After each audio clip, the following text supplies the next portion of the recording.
Sekilas di situ Mita ngelihat pas waktu si anak kecil ini ketawa, keluar taring. Nah, waktu itulah Mita yakin ini bukan manusia. Mendengar lagi ada suara, dang, keras banget. Bersamaan dengan itu, Mita ini melihat ada sosok pocong.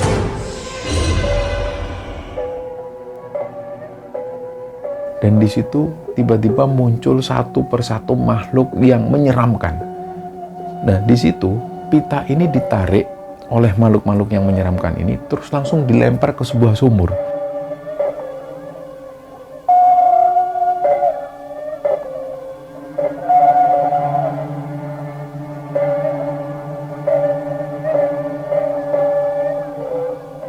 Bismillahirrahmanirrahim. Assalamualaikum warahmatullahi wabarakatuh. Sobat Gembala Sunyi dimanapun teman-teman berada. Pada kesempatan kali ini kami akan membagikan sebuah cerita yang dikirim oleh Sobat Kembara yang bernama Mita. Sebelum kita masuk ke ceritanya, untuk teman-teman yang nonton tayangan ini dan belum subscribe, jangan lupa untuk subscribe lebih dulu agar channel Gembala Sunyi ini lebih berkembang lagi dan kami lebih bersemangat lagi dalam membuat konten-konten terbaru di Gembala Sunyi. Dan untuk teman-teman yang telah mendukung kami sejauh ini, kami mengucapkan terima kasih banyak. Semoga amal kebaikan teman-teman dibalas kebaikan berlipat oleh Allah Subhanahu wa Ta'ala.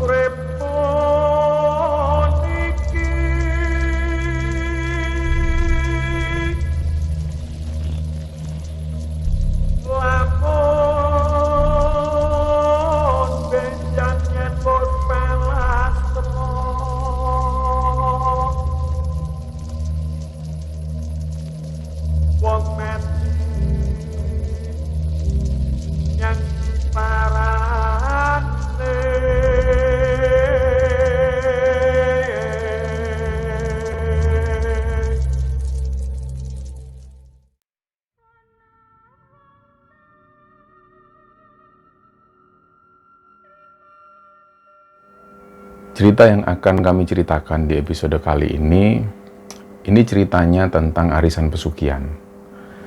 Nah, mungkin di antara kalian pasti bertanya-tanya, apa benar arisan pesugihan ini ada? Ternyata dari cerita yang kami dapat ini dan kami ceritakan, memang arisan pesugihan ini masih ada sampai sekarang. Tapi mereka itu tidak terang-terangan mengatakan bahwa ini adalah arisan pesugihan. Nah, cerita ini dibagikan oleh Sobat Kembara yang bernama Mita. Mita ini punya kakak perempuan juga yang usianya terpaut 2 tahun, namanya Pita. Dia selalu manggil Mbak Pita. Nah, Mbak Pita inilah yang pada akhirnya jadi korban pesugihan bapaknya, karena waktu itu bapaknya ini ternyata mengikuti arisan pesugihan. Nah, kita mundur dulu di beberapa tahun yang lalu. Mita cerita bahwa dia dilahirkan di sebuah desa di daerah Jawa Timur. Daerah ini tidak terkenal seperti daerah Jawa Timur yang lain. Dia tinggal di sebuah kecamatan di sana dan umumnya masyarakat di sana itu masih percaya hal-hal yang seperti ini. Masih percaya klinik dan lain sebagainya. Contoh kecilnya, pada saat ada orang mau bikin hajatan, dia selalu berkunjung ke rumah dukun. Dia minta pendapat dukun, tanggal yang bagus bagaimana, terus nanti tata caranya seperti apa. Nah, ini selalu mereka konsultasinya ke dukun. Begitupun juga dengan acara-acara yang lain. Misalnya ketika mau menikahkan anak, dia selalu berkunjung ke dukun, dia minta tanggal yang bagus kapan, Mbah. Nah, mereka ini percaya betul dengan kata-kata si dukun. Misalnya dukun bilang kalau pernikahan ini diundur 1 tahun kemudian, orang yang tadi konsultasi ini manut, dia nurut. Akhirnya banyak sekali kejadian-kejadian, contoh kecil yang dilihat sendiri oleh Mita, tetangganya ini sempat mau menikahkan anaknya. Anaknya itu perempuan, terus dia calon suaminya ini bilang dia nggak mau menggunakan jasa-jasa dukun seperti itu, karena dia dari latar belakang yang berbeda. Tapi pihak dari perempuan bilang ini sudah merupakan tradisi di sini, harus konsultasi ke dukun. Akhirnya pihak laki-laki mengiyakan. Ya sudahlah, dengan sangat terpaksa mereka menyetujui. Berangkatlah mereka ke rumah dukun, dan ternyata setelah dihitung secara weton dan lain sebagainya, menurut dukun ini, mereka ini tidak cocok. Jadi harus disyaratkan. Nah, banyak sekali syarat-syarat itu yang harus dilakukan, dan juga memerlukan banyak biaya. Jadi yang seharusnya pernikahan mereka ini bisa digelar di tahun itu, akhirnya mundur sampai tahun berikutnya, dan pada akhirnya pihak keluarga dari laki-laki ini mungkin sudah muak, sudah capek dengan ritual-ritual semacam itu, mereka pun akhirnya membatalkan pernikahan. Nah, sampai cerita ini diturunkan, perempuan yang waktu itu mau menikah, ini sampai sekarang belum menikah. Nah, nggak tahu ini apakah sudah takdir dari Allah, ataukah memang karena hal itu, banyak yang tidak mau mendekati si perempuan ini. Ada lagi sebuah cerita, masih di tetangga sebelahnya rumahnya Mita. Jadi, mereka ini keluarga yang juga melakukan tradisi seperti ini, selalu konsultasi ke dukun. Suatu ketika, anak mereka ini ditemukan di sebuah persawahan bersama laki-laki. Artinya mereka melakukan perzinahan. Dan pada saat itu, orang tuanya sepakat supaya anaknya ini dinikahkan. Nah, mulailah mereka konsultasi ke dukun, dan pada saat konsultasi ke dukun ini, si dukun bilang, pernikahan ini hari baiknya adalah tahun depan, masih kurang berapa bulan lagi. Nah, keluarganya ini setuju, keluarganya menyepakati. Ternyata sampai menunggu hari H ini, anaknya ini sudah hamil duluan. Artinya setelah kejadian mereka ditemukan di persawahan berzina itu, mereka memang belum melakukan perzinahan, hanya sekedar meraba-raba atau mungkin yang lain-lain seperti itu. Tapi setelah mereka konsultasi ke dukun, dan si dukun menyatakan hari baiknya masih lama, si laki-laki dan perempuan ini sering ketemu. Bahkan mereka sering check-in di hotel maupun penginapan, sampai pada akhirnya si anak perempuan ini pun hamil. Nah, setelah anak perempuan ini hamil, laki-laki ini nggak mau menikahi si perempuan tersebut, dia kabur, nggak tahu kemana. Jadi sampai pada akhirnya anaknya ini dilahirkan, dia ini menanggung malu. Dihujat sana sini, padahal yang menghujat pun juga melakukan hal yang sama, mereka juga percaya dukun. Jadi kondisi tidak sehat inilah yang dilihat Mita waktu itu, dari dia kecil sampai dia dewasa. Nah, yang terjadi di keluarga Mita sendiri, dia punya kakak perempuan namanya Pita. Dari kecil, Mita dan Pita ini tahu bahwa bapaknya itu tergabung di sebuah padepokan. Waktu itu mereka masih kecil, mereka nggak tahu bapaknya ini tergabung di padepokan apa. Mereka cuma berpikir bapaknya ini tergabung di komunitas pencak silat. Awalnya seperti itu. Tapi lambat laun, pas mereka ini tumbuh dewasa, waktu itu Mita ingat dia duduk di bangku kelas 2 SMP. Dia mulai bisa mencerna.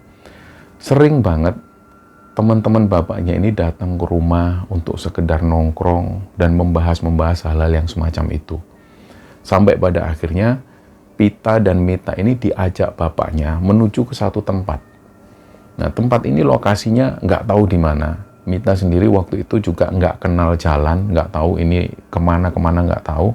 Yang jelas perjalanan itu ditempuh hampir sekitar 2-3 jam. Terus mereka ini sampai di sebuah tempat. Tempatnya itu kayak sebuah perbukitan. Banyak sekali orang-orang yang datang ke sana, nggak tahu ngapain. Terus Mita dan Pita itu diarahkan bapaknya dan juga teman-teman bapaknya menuju ke satu tempat. Ada sebuah semacam bangunan toilet yang berjajar rapi. Nggak jauh dari sana ada sebuah pemandian. Diajaklah Pita dan Mita ke sana. Terus mereka diserahkan ke seorang ibu-ibu. Nah, ibu-ibu inilah yang akhirnya mengarahkan Mita dan Pita menuju ke pemandian tersebut. Di pemandian itu Mita ini dimandikan, kemudian diguyur dengan air kembang, baunya wangi sekali. Terus Mita disuruh pakai kemben masuk ke ruangan yang mirip toilet itu. Nggak lama setelah itu dia ini diblonyoi, kalau bahasa Jawanya diblonyoi itu seluruh tubuhnya itu dibasahi dengan minyak wangi. Jadi kita bisa bayangkan aroma wanginya seperti apa, apalagi ini parfum-parfum yang murahan, minyak wangi murahan. Nah, menurut Mita waktu itu, begitupun juga dengan kakaknya si Pita ini, Mereka itu sempat enek. Dia merasakan mual karena bau minyak wangi ini. Nah, setelah itu mereka diarahkan menuju ke satu tempat. Dia nggak bisa melihat jelas ini tempat apa karena ramai sekali, banyak orang di sana. Orang-orang ini berjajar rapi, berbaris rapi, tapi dalam posisi duduk. Kira-kira waktu itu Mita, Pita, dan bapaknya ini ada di barisan paling belakang. Dia nggak bisa lihat yang di depan itu apa. Dia hanya bisa melihat ada kepulan asap yang mengepul sampai memenuhi seluruh ruangan. Memang asap ini adalah asap kemenyan. Di depan itu ada pemimpinnya. Dia itu pakai ikat kepala warna hitam, kumisnya panjang. Dia berdiri menghadap ke orang-orang ini. Nah, waktu itu Mita nggak tahu apa yang harus dilakukan. Dia ngelihat bapaknya itu berdiam diri seperti orang yang semedi. Itu dilakukan hampir sekitar 1 jam. Karena Mita dan mbaknya ini nggak tahu mereka harus ngapain. Ya dia cuma diem. Tiba-tiba dia itu melihat ada sosok bayangan hitam yang kayak melangkah ke orang-orang ini. Nah, pertama kali Mita melihat itu dia merinding. Dia pegang tangan kakaknya. Mbak, iku opo mbak, iku opo. Ternyata pas waktu Mita ini ngelihat ke mbaknya ini, Mbak Pita itu sudah tercengang lebih dulu sebenarnya. Barulah belakangan Mita tahu, sebelum Mita melihat sosok hitam ini, mbaknya ini sudah ngelihat lebih dulu dan mbaknya ini tercengang, dia diem. Makanya ketika Mita tanya ke mbaknya ini diem, nggak bisa ngomong. Jadi mbaknya dan Mita juga melihat sosok hitam ini, jalan, melewati orang-orang itu, tapi orang-orang ini nggak keinjak sama sekali. Jadi tembus gitu loh. Akhirnya setelah ini, orang-orang ini keluar satu persatu. Sedangkan bapaknya Mita maju menuju ke satu orang yang ada di depan itu. Nah, Mita dan mbaknya ini hanya duduk di sana. Nggak lama setelah itu, Mbak Pita ini dibawa oleh sosok ibu-ibu yang memandikan mereka tadi, dibawa maju ke depan. Jadi duduknya itu di samping bapaknya Mita persis. Sedangkan Mita masih ada di belakang. Setelah itu Mita ngelihat dari kejauhan, ini ngapain ya? Bapak ini ngapain? Sama Mbak Pita ngapain? Nah, hal itu terjadi sampai sekitar 10 menit. Nggak lama setelah itu, Pita ini masuk lagi ke dalam. Jadi ada sebuah ruangan. Nah, tentu langsung Mita ini mikir, loh, mbakku mau dibawa kemana? Dia ikut mendekat. Ternyata pas dia mendekat, di ruangan itu ada sekitar 3 makam lah. Makam ini, batu nisannya itu dibungkus dengan kain putih, baunya wangi. Jadi barulah di situ Mita tahu, ternyata orang-orang ini semua duduk di depan itu menghadap ke arah makam. Di makam itu ada sebuah ruangan dan ada ruangan lagi yang masuk ke dalam. Rasanya, menurut Mita, Mbak Pita ini diajak masuk oleh bapaknya dan juga satu orang yang di depan tadi menuju ke ruangan gelap itu. Nah, waktu itu memang Mita ini takut untuk masuk lebih dalam lagi karena harus melewati 3 makam ini. Apalagi makam itu batu nisannya ini ditutup dengan kain putih warna tebal. Jadi kelihatan serem lah, kelihatan kayak pocong. Akhirnya Mita di situ sendirian. Dia sekitar 5 menit ada di depan makam itu, dia pun mundur, keluar. Dia cari orang yang dia kenal. Ternyata nggak ada satupun teman bapaknya yang ada di sana. Dia juga mencari keberadaan ibu-ibu tadi, dia juga nggak menemukan. Akhirnya dia jalan, mulailah Mita ini hatinya itu deg-degan, terus nggak sengaja, tanpa sadar, dia itu nangis. Saking takutnya waktu itu, suasana malam hari, banyak pepohonan di sana, dan di sekitar itu ada makam-makam. Terus Mita jalan-jalan, dia ngelihat ada orang jualan batu-batuan yang pertama dia lihat. Ternyata begitu dia dekat, si bapak-bapak ini lagi tiduran sambil pakai kerpus. Nah, ternyata yang dilihat Mita tadi yang awalnya batu, ternyata ini bukan batu. Orang ini jualan kemenyan dengan ukuran besar-besar seperti batu. Nah, karena adanya cuma orang ini, yang lain itu nggak ada orang satupun, suasana di sana sepi. Akhirnya Mita itu berusaha membangunkan si bapak-bapak yang menjual menyan ini. Pak, saya mau minta tolong, saya ditinggal bapak saya. Nah, apa nduk? Kenapa nduk? Si bapak-bapak ini tanya. Saya ditinggal bapak saya masuk ke dalam, saya takut. boleh ndak saya duduk di sini? Oh iya, iya, Nduk. Duduk sini, masuk, masuk. Akhirnya Mita ini masuk, dipersilakan duduk di sana. Ditanyalah sama bapak ini, dari mana? Kok ketinggalan rombongan ini? Gimana? Baru di situ Mita cerita. Dia tadi datang bersama rombongan bapaknya dan teman-teman bapaknya. Di situ juga ada kakak perempuannya. Tiba-tiba Mita juga bilang kakaknya ini masuk ke satu tempat. Nah, si bapak-bapak ini menjelaskan, wes, nggak usah khawatir, mbakmu baik-baik saja, mbakmu itu lagi ritual berarti. Sudah, tunggu sini, nanti nggak sampai 1 jam, mereka sudah balik. Setelah ditunggu sampai sekitar 2 jam, Mita belum juga melihat tanda-tanda kehadiran bapaknya dan juga mbaknya. Nah, di situ si bapak ini pun juga mulai khawatir. Tadi bilangnya kemana toh? Nggak bilang, Pak, cuma masuk ke sana. Seharusnya kalau mereka ritual, mereka sudah selesai, mereka sudah keluar dari tadi. Ini kok lama banget ya, Nduk? Jadi si bapak-bapak ini juga khawatir. Akhirnya sekitar 2 jam lebih itu, si bapak-bapak pemilik warung kemenyan ini memutuskan untuk menutup warungnya. Dia membantu Mita untuk mencari keberadaan bapaknya. Jadi pas waktu jalan bersama bapak-bapak ini, Mita ini lagi-lagi nangis. Sampai dia itu sesenggukan nangisnya. Nah, si bapak ini coba menenangkan. Sudah, nggak usah nangis, Nduk. Ayo dicari sama bapak. Dicarilah, mereka masuk lagi ke ruangan yang tadi disinggahi Mita. Ternyata di sana ini sudah sepi. Ya, masih adalah 1-2 orang yang melakukan ritual. Entah dia doa atau apa, nggak tahu. Setelah itu, si bapak ini ngajak Mita keluar lagi, menuju ke satu tempat, menuruni lereng, melewati hutan. Di situ ada kolam yang mirip dengan seperti inilah, genangan air. Tapi menurut si bapak-bapak ini juga salah satu tempat yang digunakan untuk ritual. Kalau di sini tidak ada, berarti kita turun lagi. Diajaklah turun lagi, melewati hutan-hutan yang lebat. Tiba-tiba Mita itu ngelihat ada sebuah perkampungan kecil. Nah, ada rumah-rumah penduduk, dan di sana anehnya, menurut Mita, waktu itu jelas sekali sudah di atas tengah malam, sudah dini hari bahkan. Kenapa kok orang-orang di sini ini masih beraktivitas? Ada anak-anak kecil yang bermain di sana. Sedangkan si bapak-bapak ini masih dalam keadaan tenang.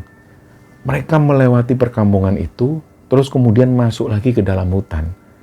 Nah, yang tadinya Mita ini sempat nangis sesenggukan, setelah melewati perkampungan itu, dia sebenarnya sudah agak ceria, dia sudah agak tenang, karena melihat banyak orang yang ada di sana. Tapi ternyata Mita cuma diajak melewati perkampungan ini. Mita akhirnya tanya, "Loh Pak, kenapa kok kita tadi nggak berhenti di sana? Kan banyak orang. Mita bisa banyak teman di sana." Wes, itu bukan seperti yang kamu lihat, Dok. Itu bukan perkampungan bener-bener kampung kayak kampung manusia, bukan. Nggak usah kamu perhatikan lagi kalau pas nanti lewat sana. Nah, Mita pun jalan lagi, menjauhi perkampungan ini. Terus dia melihat dari kejauhan ada bangunan batu-batuan yang ditumpuk-tumpuk. Pokoknya tempat ini aneh. Dan Mita waktu itu ketika datang ke sana, dia tuh merinding luar biasa. Dia melihat ada beberapa orang di sana. Dan Mita ini yakin kalau bapaknya dan juga mbaknya ada di sana. Karena dari sekelebatan dia bisa melihat ada anak yang seumuran Mita. Yang dia yakin bahwa itu adalah kakaknya, Mbak Mita. Akhirnya menuju ke sana, ternyata setelah mereka mendekat, yang tadi dilihat Mita, yang menurut Mita adalah Mbak Mita, ternyata bukan. Ada sosok perempuan lain yang usianya ya hampir sama lah sama si Mita ini. Terus dia tanya lagi ke bapak ini, "Loh Pak, mbak saya mana Pak? Kok nggak ada Pak?" "Sudah, tenang dulu, ini ada tempat terakhir. Kalau di sana nggak ada, nanti baru Bapak antar kamu pulang, Dok." Nah, akhirnya mereka berjalan lagi, memasuki hutan lagi, dalam kondisi yang gelap semacam itu. Begitu sampai di sana, ada seorang semacam pertapa. Dia ini rambutnya panjang banget. Dia sendirian di sana, dan di depan beliau itu ada lampu minyak yang masih menyala. Jadi posisi beliau itu diam. Nah, di situ tidak ada tanda-tanda keberadaan bapaknya Mita, bahkan mbaknya Mita. Nggak ada di sana. Orang ini sendirian. Dan menurut bapak-bapak penjual menyan yang mengantar Mita ini adalah tempat terakhir. Jadi kalau di sini nggak ada, berarti Mbak Mita dan juga bapaknya memang nggak ada di sana. Terus kemana? Ini yang dipikirkan Mita waktu itu. Tapi si bapak-bapak ini tetap ngajak Mita menuju ke seorang pertapa tersebut. Begitu sampai di sana, si bapak-bapak ini mengucapkan salam sambil menengadahkan tangan seperti ini. Terus seorang pertapa ini membuka mata. Beliau tanya, "Ono apa? Anu kajengi tanglet kulo. Tadi ini ada bapak-bapak enggak sama anaknya perempuan. Ini kakaknya si anak ini. Wis mulai. Oh, sampun mulai toh, nggih pun. Kalau gitu saya ajak anak ini balik." Nah, kembalilah mereka. Terus si bapak-bapak ini ngomong ke Mita, "Duk, mbakmu sama bapakmu sudah pulang. Mungkin sekarang dia lagi nyari kamu di atas.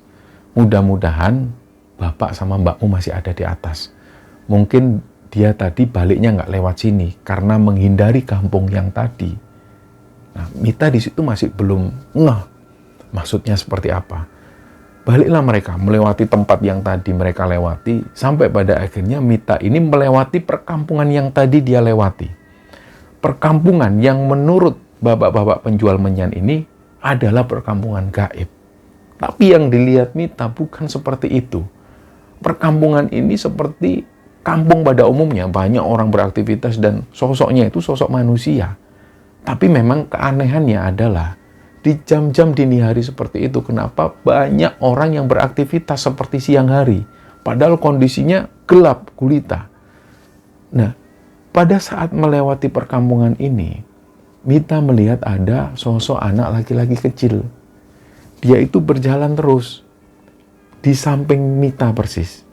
Jadi dia itu berusaha gandeng tangannya Mita. Tapi si bapak-bapak penjual menyan ini bilang, "Duk, jangan mau tanganmu digandeng." "Pak, kasihan Pak, jangan mau tanganmu digandeng." Nah, ketika si bapak-bapak ini bentak ke arah Mita, Mita pun akhirnya narik tangannya itu. Jadi tangannya ini diambil sama Mita. Si anak kecil ini nggak jadi gandeng, tapi dia jalan terus. Nah, sekilas di situ Mita ngelihat pas waktu si anak kecil ini ketawa, keluar taring. Nah, waktu itulah Mita yakin ini bukan manusia. Dan dari situ juga Mita yakin tadi yang dilihat bukanlah perkampungan manusia, perkampungan gaib ini. Dia yakin dan dia percaya apa yang dikatakan oleh si bapak-bapak penjual menyan ini, bahwa itu bukan perkampungan manusia biasa. Nah, menurut si bapak-bapak penjual menyan ini, besar kemungkinan bapaknya Mita dan juga mbaknya Mita ini lewat di lokasi yang lain karena mereka menghindari perkampungan gaib ini. Konon katanya, siapapun yang melewati perkampungan gaib ini di atas tengah malam, dia nggak akan bisa keluar. Nah, baru belakangan Mita ini paham mungkin bapak-bapak penjual menyan ini punya kemampuan yang lebih, sehingga membuat dia itu bisa keluar masuk perkampungan gaib ini dengan aman. Nah, setelah melewati beberapa tempat itu, si bapak ini mengajak Mita ke lokasi yang awal, ke lokasi persis di depan warung beliau. Nah, di sini Mita disuruh nunggu. "Duk, kamu tunggu di sini dulu ya." Nah, ini suasananya sepi. Si bapak-bapak ini pun akhirnya menuju ke atas, mungkin mencari keberadaan bapaknya Mita. Nah, pas waktu beliau ini naik ke atas, tiba-tiba sudah nggak terlihat lagi dari pandangan Mita. Mita itu mendengar ada yang mukul-mukul seng. Nah, toko bapak-bapak ini, beberapa di antaranya itu bangunannya terbuat dari seng. Jadi kalau dipukul menimbulkan suara cang, cang, cang, cang, cang gitu. Nah, awalnya Mita mendengar ada suara orang yang mukul seng ini, dang, satu kali. Dia nggak takut, dia abaikan, mungkin suara tikus. Nggak lama kemudian dia mendengar lagi ada suara dang, dang, 2 kali dipukul. Barulah di situ Mita bergerak. Dia beranjak dari tempat duduk, dia melihat ke belakang. Nah, pas waktu Mita ini ngelihat ke belakang, dia mendengar lagi ada suara dang, keras banget. Bersamaan dengan itu, Mita ini melihat ada sosok pocong. Yang dia ini ternyata sosok pocong ini berusaha menggoda Mita.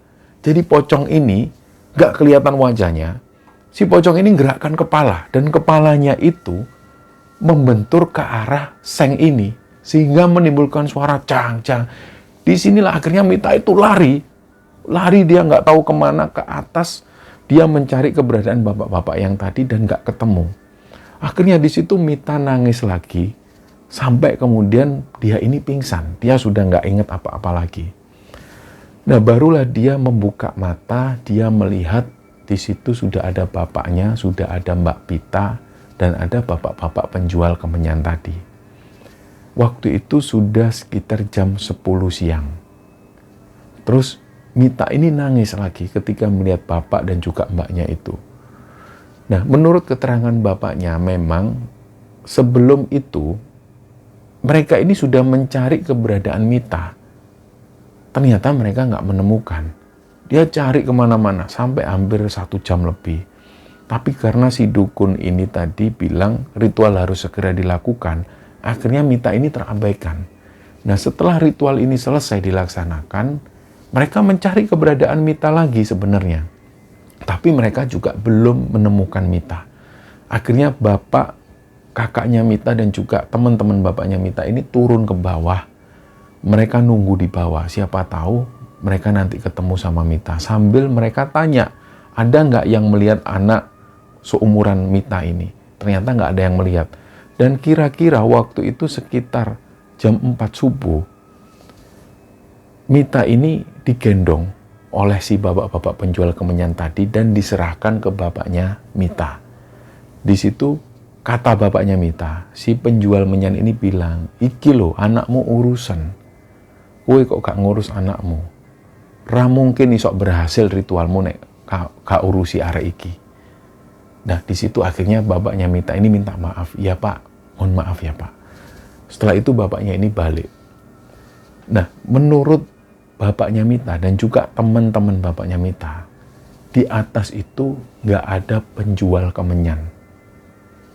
Karena Mita setelah itu dia cerita, "Itu tadi siapa Nduk yang nyelamatin kamu? Itu bapak-bapak penjual kemenyan di sana Pak." Soalnya Mita ngelihat dia ini pedagang satu-satunya penjual kemenyan. Nah, menurut teman-teman bapaknya Mita yang sering menuju ke lokasi ini, nggak ada orang jualan di atas, nggak ada yang berani. Nah, tentu fenomena ini atau kejadian yang dialami Mita itu aneh. Mita bertemu dengan seseorang yang menurut orang-orang yang sering ke sana ini nggak ada sosok penjual kemenyan ini. Akhirnya hal ini pun selesai. Mereka kembali pulang ke rumah dan pada satu kesempatan Mita ini tanya ke mbaknya itu, "Mbak, kamu itu ngapain aja di sana sama bapak?" Nah, Mbak Pita ini bilang kalau dia nggak sadar. Dia nggak ingat apapun. Sedikit pun dia nggak ingat. Yang dia ingat terakhir, dia duduk bersama Mita di sebuah lokasi yang banyak orang itu. Setelah itu mbaknya ini diajak maju ke depan, bertemu dengan bapak-bapak itu, dia masih ingat. Nah, setelah itu, ada beberapa mantra yang dibacakan oleh sang dukun ini, yang akhirnya membuat Mbak Pita ini tidak sadarkan diri dan dia nggak ingat apapun lagi. Tapi rasanya itu seperti mimpi. Nah, menurut Pita, mbaknya Mita itu, dia ini mengalami sebuah mimpi yang aneh. Dia ada di sebuah ruangan yang gelap sekali, dan di situ tiba-tiba muncul satu persatu makhluk yang menyeramkan. Nah, di situ Pita ini ditarik oleh makhluk-makhluk yang menyeramkan ini, terus langsung dilempar ke sebuah sumur. Dan di situ Pita ini sempat merasakan dia jatuh ke dalam lubang sumur itu lama sekali. Cus. Baru ketika dia sampai di dasar, dia nggak merasakan sakit sedikit pun. Nah, pas waktu dia ada di dasar sumur itulah, dia ini merasa benar-benar sendirian, suasananya gelap sampai dia ini tertidur. Baru kemudian dia kebangun, sudah ada bapaknya. Barulah di situ Pita ini mengira bahwa dia ini mimpi barusan. Jadi ketika Mita tanya apa yang sudah dilakukan, Pita sudah nggak ingat lagi, dia hanya ingat mimpinya itu. Nah, berjalannya waktu, kondisi perekonomian keluarga Mita ini semakin menurun.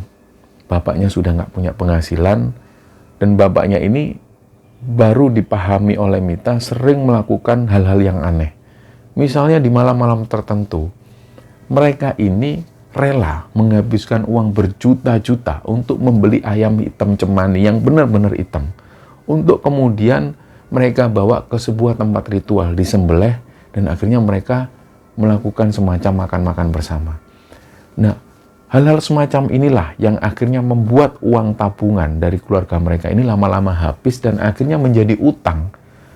Hutang mereka waktu itu, ini sudah terbilang banyak, sampai hampir ratusan juta. Hanya untuk hal-hal semacam ini, ritual-ritual yang semacam itu. Bahkan ketika Pita diajak menuju ke tempat yang Mita nggak tahu itu, ini menghabiskan banyak biaya juga.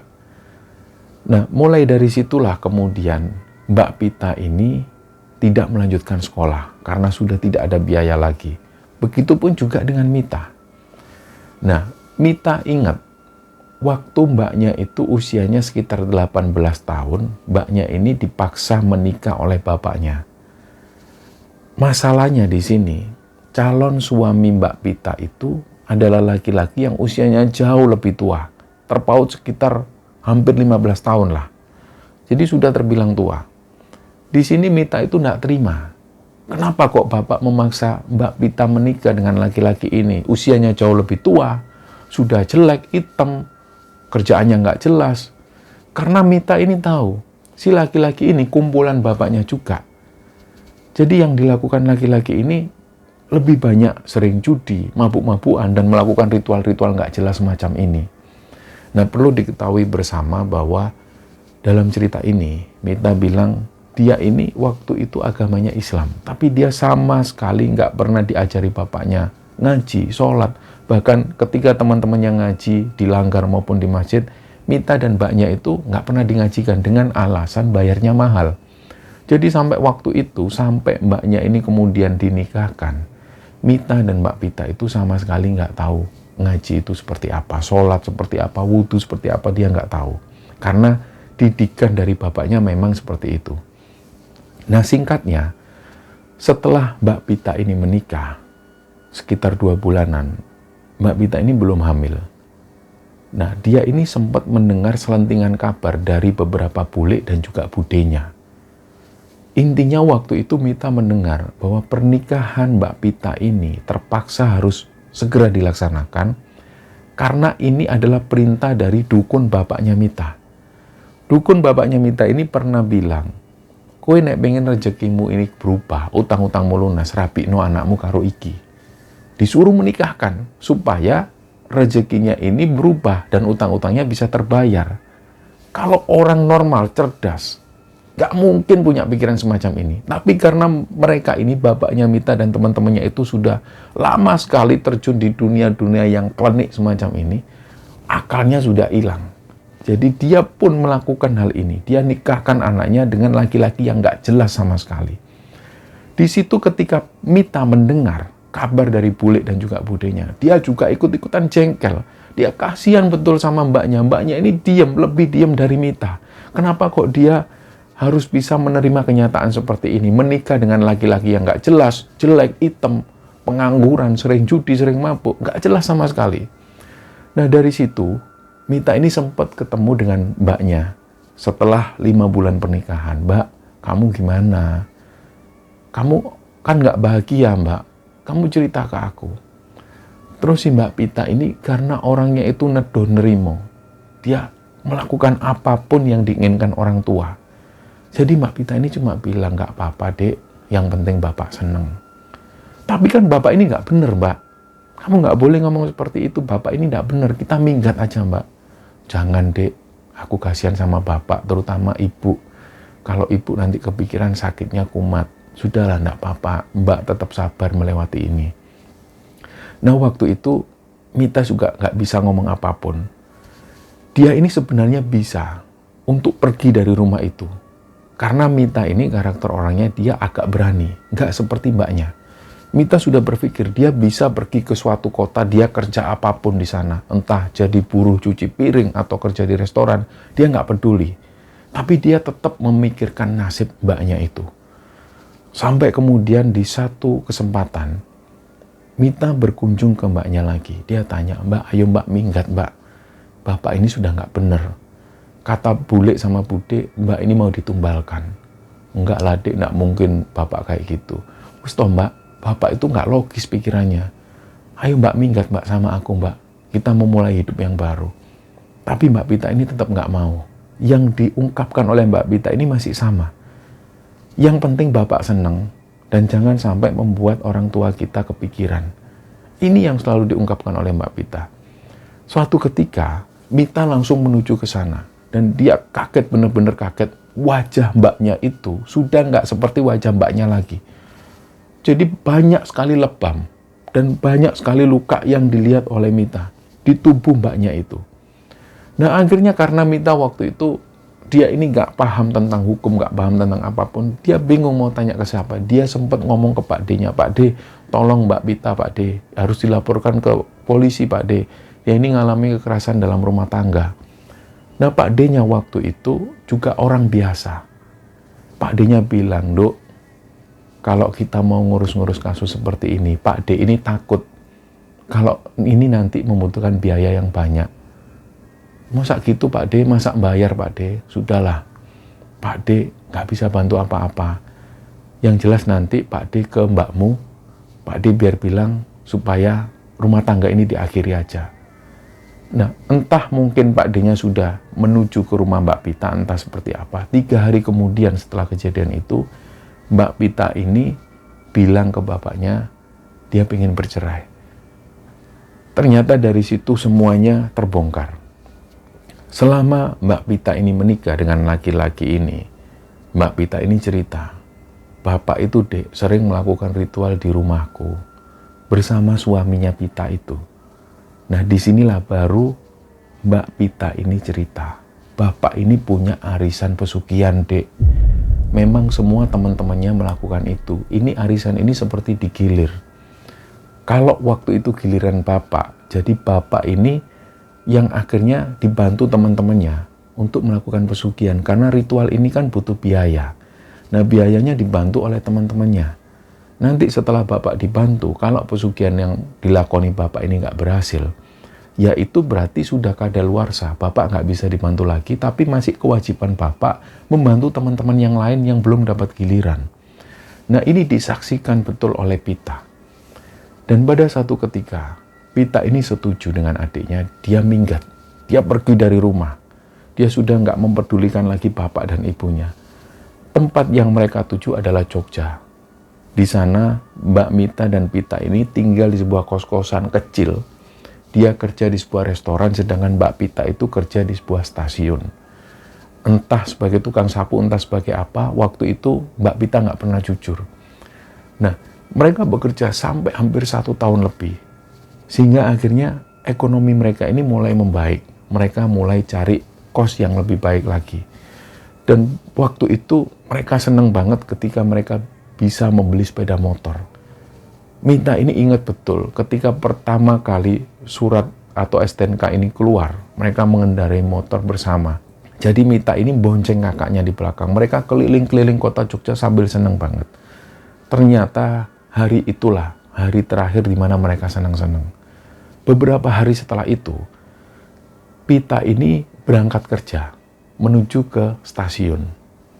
Nah, siang harinya, Mita itu dapat kabar dari teman-temannya. Mit, mbakmu kerja ning stasiun ya? Iya, apa kenapa? Anu Mit, itu kayaknya ada korban kecelakaan ketabrak kereta. Dan korbannya ini perempuan. Langsunglah Mita ini deg-degan. Nah, saat itu juga langsung Mita menuju ke sana. Dan dia melihat kakaknya ini sudah terbujur di sana. Jadi mbaknya ini, kata orang-orang yang ada di sekitar sana, yang menjadi saksi mata, waktu Mbak Pita ini jalan, banyak orang-orang yang sudah teriak-teriak, "Weh, awas sepur, awas kereta." Mbak Pita ini kayak mengabaikan kata-kata orang ini. Kayak nggak mendengar sama sekali. Akhirnya tertabraklah kereta dan meninggal di tempat. Nah, disitulah Mita ini benar-benar sudah kayak kehilangan semuanya ketika melihat mbaknya itu meninggal. Akhirnya jenazahnya pun diurus, dia terpaksa kembali ke desanya. Begitu kembali ke desanya, orang tua dari Mita ini tentu semuanya histeris, nangis. Tapi seolah-olah mereka ini menyalahkan Mita. Karena mereka tahu betul karakter Mita ini orangnya keras. Dia selalu yang mempunyai ide untuk pergi dari rumah. Jadi dia ini dituduh seperti itu. Akhirnya setelah jenazah mbaknya itu dimakamkan, digelar tahlilan sekitar 7 hari. Mita ada di sana, dia tinggal di rumah bulenya. Selama dia ada di rumah bulenya inilah, Mita jadi tahu kabar-kabar terbaru. Di situ bulenya cerita sambil nangis. Kamu ingat, Duk, waktu kamu SMP, kamu diajak bapakmu ke sebuah tempat sama Mbak Pita juga. Iya, Bule. Kenapa itu, Bule? Itu sebenarnya mbakmu ini sudah diritualkan, sudah ditumbalkan. Nah, disitulah Mita ini benar-benar nangis. Dia nggak bisa ngomong lagi. Ternyata waktu itu, Mbak Pita ini diikutkan ritual untuk ditumbalkan. Lagi-lagi bapaknya percaya kalau semua ini dilakukan supaya bapaknya ini mendapatkan kekayaan yang berlimpah. Ternyata setelah kejadian itu, bapaknya ini nggak kaya-kaya, bahkan utangnya semakin banyak. Akhirnya si dukun bilang lagi, wes toh Rabino anakmu, nikahkan anakmu ini, Pita ini yang sudah kamu tumbalkan, supaya nanti kekayaanmu itu bertambah. Akhirnya terjadilah pernikahan itu, dan setelah pernikahan ternyata Mbak Pita mengalami KDRT. Dan ketika Mbak Pita ini diajak Mita menuju ke Jogja itu, ini ternyata bapaknya ini masih nggak terima. Dia bilang ke dukunnya, piye iki mbak, aku gak soge-soge. Teman-temanku ini sudah beberapa ada yang sukses, yang ikut arisan pesugihan ini. Sudah ada yang berhasil. Tapi bapaknya Mita ini belum juga berhasil, hutang semakin menumpuk.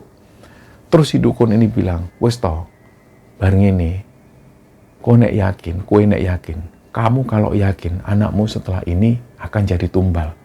Nanti kalau sudah anakmu itu meninggal, wes lihat sendiri, kekayaanmu akan berubah, bertambah drastis. Nah di sini anehnya, menurut bulenya Mita, bapaknya Mita ini sama sekali tidak menyesal. Ketika sang dukun sudah ngomong terang-terangan bahwa nantinya Pita ini akan meninggal, dan ini akan jadi tumbal pesugihan. Bapaknya sama sekali tidak menyesal. Malah dia menunggu-nunggu kapan ini ada kabar Pita meninggal. Jadi pada saat jenazah Pita dibawa ke sana untuk dimakamkan, bapaknya Mita dan juga ibunya Mita ini menangis histeris. Ini cuma sebuah drama. Ini sebuah kepura-puraan. Setelah mengetahui itu, dan pas setelah 7 hari meninggalnya Mbak Pita, Mita keluar dari sana. Dia menghubungi temannya yang di Jogja, dan dia fokus untuk kerja sampai bertahun-tahun kemudian. Dan pada akhirnya, Mita itu ketemu dengan teman-teman yang menurut Mita waktu itu aneh.